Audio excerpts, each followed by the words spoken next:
কোন কবরে নাফরমানকে যখন নেওয়া হয়, আমি নিজে এই হাদিস পড়াইছি, আল্লাহর নবী সাল্লাল্লাহু আলাইহি সাল্লাম বলে কোন পাপীকে যখন কবরে নেওয়া হয়, কবরের ভিতরে না, কবরে নেওয়া হয় যখন, তার লাশ যখন কাঁধে নেওয়া হয়, এই কাঁধে অবস্থায় নাফরমান আর পাপী আপন স্বজনরা যখন তার লাশ কাঁধে নেয় খাটের মধ্যে, আল্লাহর কসম নবী বলে সে এমন বিকট চিৎকার করে, ইয়া ওয়াইলাতা ইয়া লাইতাহা, হে আফসোস আমার স্বজন, আমার ইলা আইনা কাদ্দামতুমুনি, আরে ফুত তুই আমারে কই নিচ্ছিস, আমার সন্তান, আমার ভাই তুই আমারে কান্দে নিয়ে ওদিকে নিচ্ছিস কেন? মনে আমারে মাইরা ফেলবে তো, আমারে কবরে দিস না রে আব্বা, আমারে কবরে দিস না, আমারে তো ফেরেশতা মাইরা ফেলবে, আমারে তো শেষ করে ফেলবে, আমারে দিস না।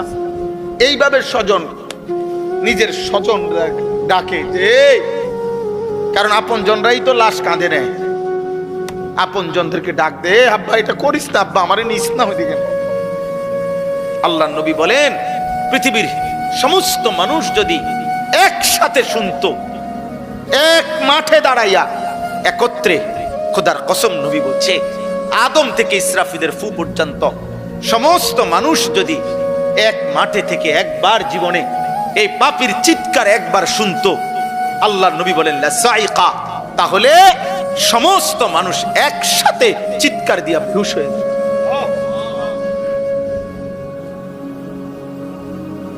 তোমরা মস্কারি মনে করছো, শেষ পর্যন্ত দিন শেষে মিলাইয়া দেখো অর্জন তো কিছুই নাই। যত নারী দেখছো কেউ তোমার আপন না, মোবাইলের নর্তকী তো তোমার না, নর্তকী তো তোমারে ধোকা দিছে আব্বা, নর্তকী তো তোমারে ধোকা দিছে, সিনেমার নর্তকী তো তোমার না, রাস্তার বেপর্দা মেয়েটা তো তোমার না, তোমার কিচ্ছু না, সে তো রূপ যৌবনের ফেরি করে।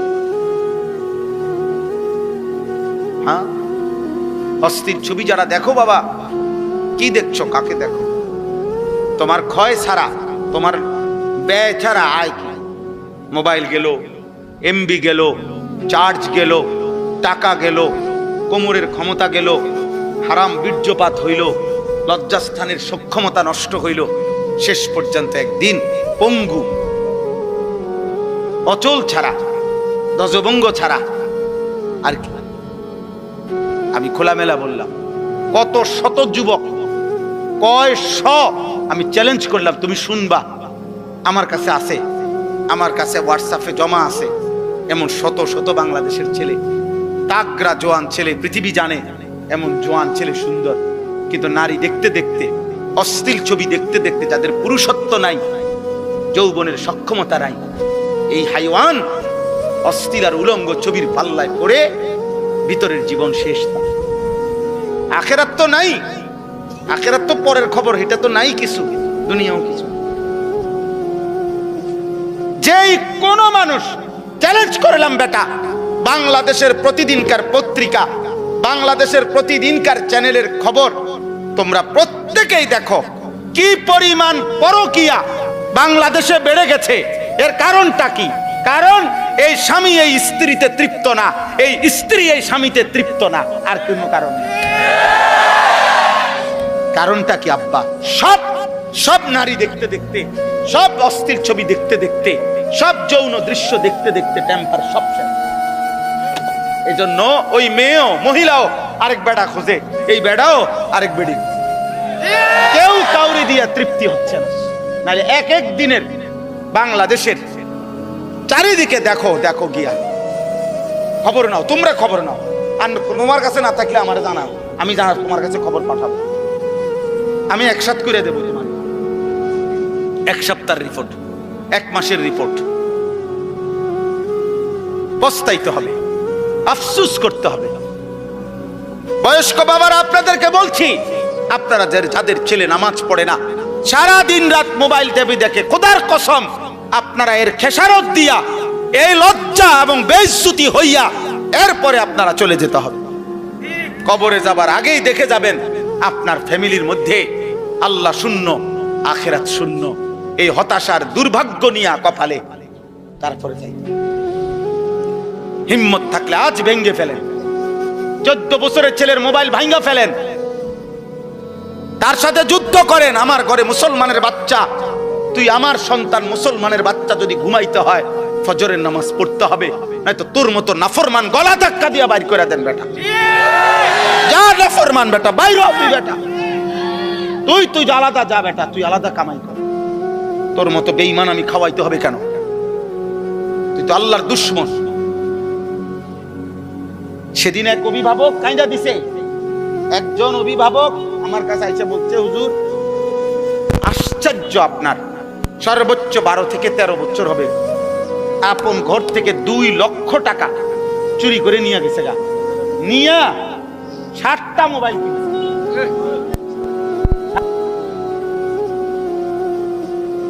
বলো আব্বা।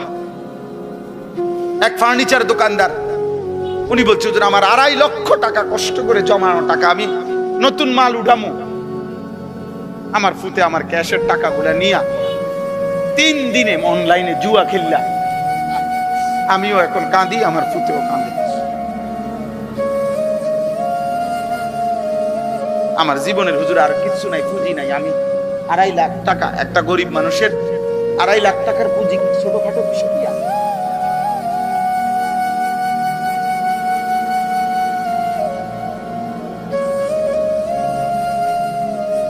হ্যাঁ, এই জন্য আব্বা একদিন অভাবে পড়বেন আমরা। বারবার অভাব মনে করাই দিছে, আল্লাহ আবার দয়া করছে, আবার দয়া করে, আবার দয়া করে, আবার ছাড় দেয়, আবার ছাড় দেয়, আবার ছাড় দেয়, আবার ছাড় দেয়। শুধু একটা মাত্র বিষয়, তেল একটু ঘাটতি, জনজীবনের কি অবস্থা, মানুষের উপার্জনের কি অবস্থা বলে?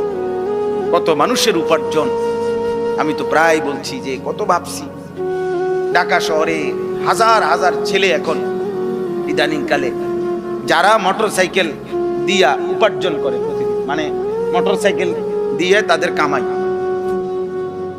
হ্যাঁ ওভার পাঠাও এগুলা দিয়া, তাইলে এই ছেলেগুলোর ফ্যামিলি চলে, বউ বাচ্চা চলে। অনেকে আশা ভরসা করে শহরে বাসা লইছে, ছোট্ট বউ বাচ্চা নিয়ে চলতেছে, এই ছোট ইনকামটা দিয়া মার মুখে হাসি ফুটে। তাহলে এরা যদি 15 দিন তেল না পায়, তার ফ্যামিলি চলবে কিভাবে?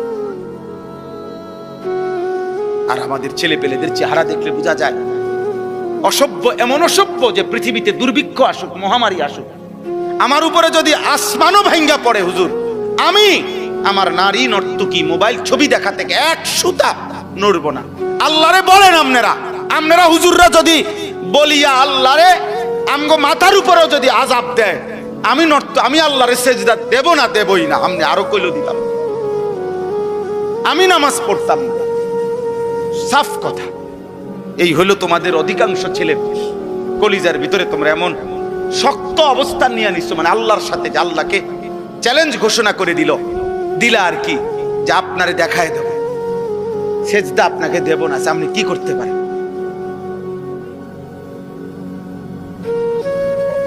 ঠিক আছে আব্বা, চলো, কোনো সমস্যা নাই, কেউ কারোর জন্য থামবে না।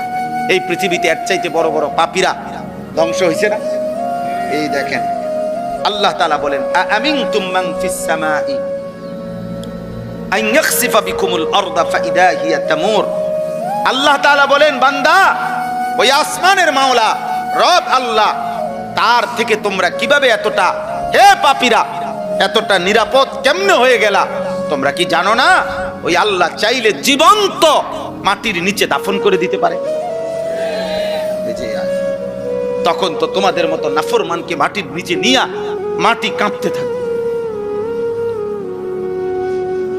এই পৃথিবীতে কোন পাপীকে আল্লাহ তাআলা মাটির নিচে দাফন করছেন? জীবন্ত করছেন না? হ্যাঁ, 2 জন, একটা ব্যক্তিকে, একটি জাতিকে। কারুনকে আল্লাহ তাআলা জীবন্ত মাটির নিচে দাফন করে দিয়েছে।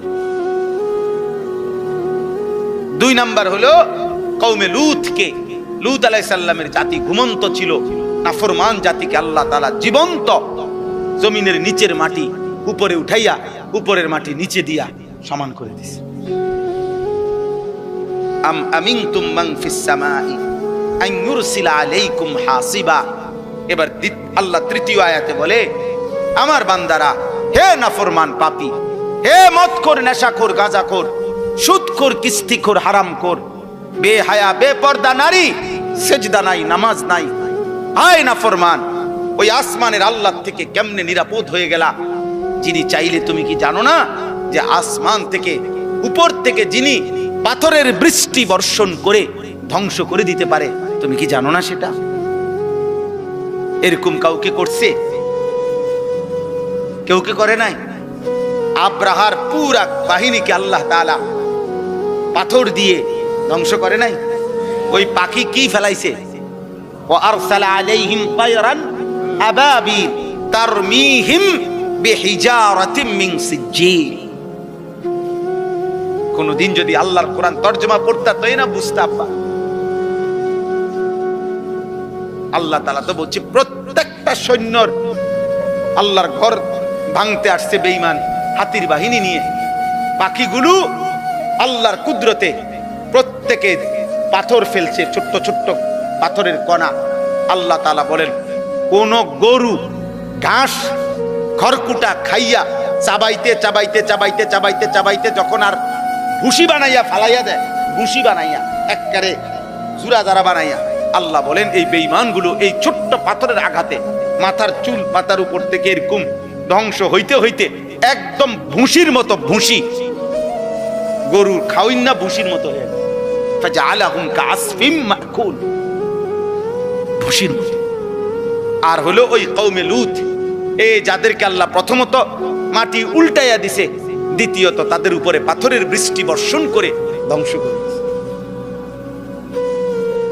আল্লাহ তাআলা বলেন, ফাসাতা'লামুনা কাইফা নাযীর, তখনই তোমরা জানতে পারবে যদি আমি আযাব দিয়ে থাকি, তখনই বুঝবা তোমরা আমি আল্লাহ তাআলার ভয় প্রদর্শনটা কেমন ছিল। আমি তো শুধরাইতে চাইছিলাম, আমি তো ভয় প্রদর্শন করেছিলাম বান্দা, কিন্তু তুমি পাত্তা দাও নাই। আর যদি সত্যি সত্যি আযাব আর মুসিবত এসেই পড়ে, সেদিন তুমি টের পাবা আমি আল্লাহ তাআলার পক্ষ থেকে ভয় প্রদর্শনের কথাটা শোনা কতটা গুরুত্বপূর্ণ ছিল। সর্বশেষ কথা হলো, ওয়ালাকাদ কাযযাবাল্লাযীনা মিন ক্বাবলিহিম ফাকাইফা কানা নাকির। আল্লাহ তাআলা বলেন, হে পৃথিবীবাসী, তোমরা যে যেখানে পাপ করছো, আমি কিংবা আপনি, যুবক ভাই তোমরা কিংবা বয়স্করা, পর্দার আড়ালের মা কিংবা বোন, আল্লাহ আমাদের সবাইকে বলছে, তোমরা যে যেখানে পাপ গুনাহ করছো, নাফরমানি করছো, তোমাদের কাছে আমি আল্লাহ বলতে চাচ্ছি বান্দা, ইতিপূর্বে যারা আমি আল্লাহ তাআলার একটা একটা কথাকে মিথ্যা মনে করেছে, আমার নাফরমানি করেছে, তোমরা প্রত্যেকে ইতিহাসের পাতা থেকে খবর নাও তাদের পরিণতি কি হয়েছে। ফাকাইফা কানা নাকির, আমার বিরুদ্ধাচরণ করার দ্বারা ফেরাউনের কি হয়েছিল, নমরুদের কি হয়েছে, সাদ্দাদের কি হয়েছে, কারুনের কি হয়েছে, নূহ আলাইহিস সালামের কওম কেন ধ্বংস হয়েছে, হুদ আলাইহিস সালামের কওম, শুআইব আলাইহিস সালামের কওম, সালেহ আলাইহিস সালামের কওম। আল্লাহ বলেন, এভাবে একবার দুইবার না তো বান্দা, এই পৃথিবীতে তো আমি বারবার বারবার বারবার বারবার বারবার দেখাইছি, বারবার দেখাইছি পাপীর পরিণতি কি হয়েছে। এতগুলো ঘটনা, এত ইতিহাস, এত তথ্য, এত রেফারেন্স, এতবার ঘটনার পুনরাবৃত্তি করার পরেও তুমি একবারও ভাবলা না, তুমি পাত্তাই দিলা না কথাটা। আল্লাহ আমাদেরকে বুঝ দান করেন।